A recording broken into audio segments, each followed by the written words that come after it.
ഉത്തരാഖണ്ഡുകാരനായ ജിതേന്ദ്ര സിംഗ് മലയാളികൾക്ക് സദ്യ ഒരുക്കുകയാണ് കേട്ടോ.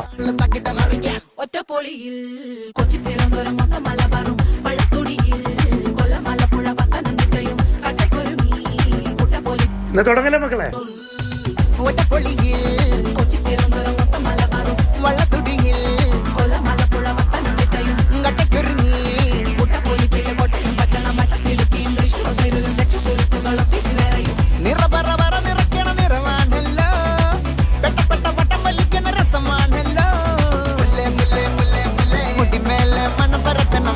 നല്ല ആശാക്കൂട്ടാണല്ലോ.